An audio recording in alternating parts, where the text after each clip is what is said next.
Hello, I'm David Getson. It is Memorial Day 2023 here in Pasadena's Arroyo at a monument to what U.S. veterans built in peacetime for the unbuilt future to enjoy. What I'll read for you here speaks to the root of our problems and of our promise in America. Many speak of democracy ending or yearning for a Caesar. I am not so ambitious, more like a stubborn old Greek than all that. As important as the sacrifices of the departed are, the values underneath why they fought are even more so. And yes, this is deeper than the mere realist's calculus of U.S. lives and interests. To put U.S. lives at risk for only other U.S. lives tempts resentment and cynicism. No, there have always been greater aims. Lincoln at Gettysburg, Kennedy's inaugural, John Winthrop speaking of the city on a hill. Many times the sentiments of Pericles are deliberately echoed. That prominent statesman of Athenian democracy gave a speech at what for Athens was an annual memorial service honoring the war dead. This speech given circa 430 BC, after the first year of the Peloponnesian War that would tear apart all Greece and end Athenian democracy. What irony there was in his words only makes the poignant aspirational sentiments carried further by many down the centuries. What follows that I'll read are selections, linked to full text, which is about 2,800 words, below in the description. And please like, share, and subscribe. Or rage in the comments, it's up to you. Pericles begins. Most of those who have spoken here before me have commended the lawgiver who added this oration to our other funeral customs, that being Solon. It seemed to them a worthy thing that such an honor should be given at their burial to the dead who have fallen on the field of battle. But I should have preferred that when men's deeds have been brave, they should be honored in deed only, and with such an honor as this public funeral which you are now witnessing. It is difficult to say neither too little nor too much, and even moderation is apt not to give the impression of truthfulness. To the utmost of my power shall endeavor to satisfy the wishes and beliefs of all who hear me. I will speak first of our ancestors, for it is right and seemly that now, when we are lamenting the dead, a tribute should be paid to their memory. There has never been a time when they did not inhabit this land, which by their valor they will have handed down from generation to generation, and we have received from them a free state. But if they were worthy of praise, still more were our more recent fathers who added to their inheritance, and after many a struggle transmitted to us, their sons, this great empire. And we ourselves assembled here today, who are still most of us in the vigor of life, have carried the work of improvement further and have richly endowed our city with all things so that she is sufficient for herself both in peace and war. Of the military exploits by which our various possessions were acquired, or of the energy with which we or our fathers drove back the tide of war, Hellenic or barbarian, I will not speak, for the tale would be so long and is familiar to you. But before I praise the dead, I should like to point out by what principles of action we rose to power, and under what institutions and through what manner of life our empire became great. For I conceive that such thoughts are not unsuited to the occasion, and that this numerous assembly of citizens and strangers may profitably listen to them. Now to the real aspirations. Our form of government does not enter into rivalry with the institutions of others.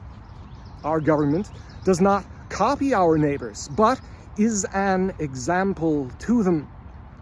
It is true that we are called a democracy, for the administration is in the hands of the many, not of the few. But while there exists equal justice to all and alike in their private disputes, the claim of excellence is also recognized.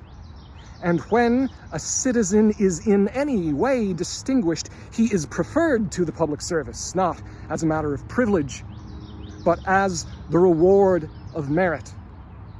Neither is poverty an obstacle, but a man may benefit his country, whatever the obscurity of his condition. There is no exclusiveness in our public life, and in our private businesses we are not suspicious of one another, nor angry with our neighbor if he does what he likes. We do not put on sour looks at him, which, though harmless, are not pleasant.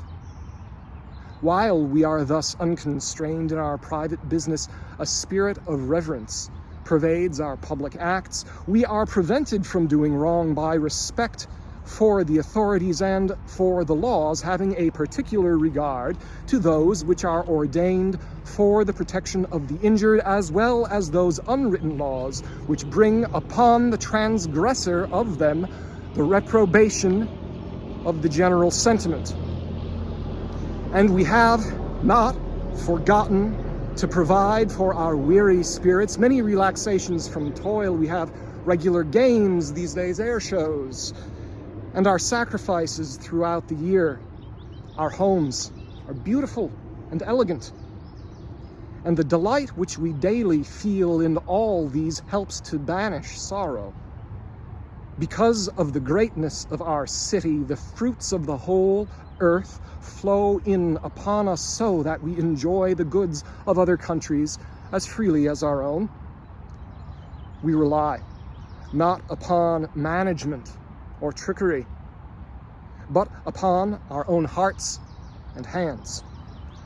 And in the matter of education, I always imagine JFK saying this part: whereas they from early youth are always undergoing laborious exercises which are to make them brave, we live at ease, and yet are equally ready to face the perils which they face. And here is the proof. The Lacedaemonians, that is Spartans, come into Athenian territory not by themselves, but with their whole confederacy following. We go alone into a neighbor's country, and although our opponents are fighting for their homes and we are on a foreign soil, we have seldom any difficulty in overcoming them. Our city is equally admirable in peace and in war, for we are lovers of the beautiful in our tastes and our strength. It lies in our opinion, not in deliberation and discussion, but that knowledge which is gained by discussion preparatory to action.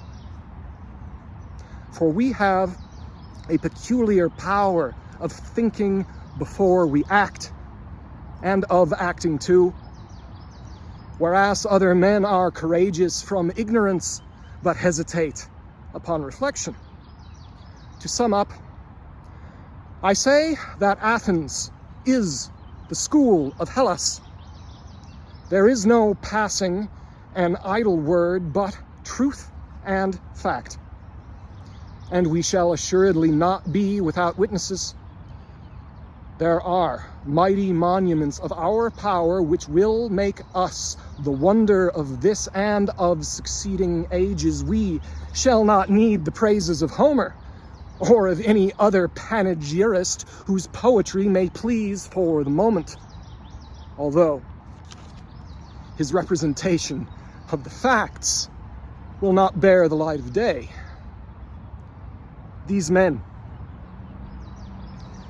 they were worthy of Athens, and the living need not desire to have a more heroic spirit, although they may pray for a less fatal issue.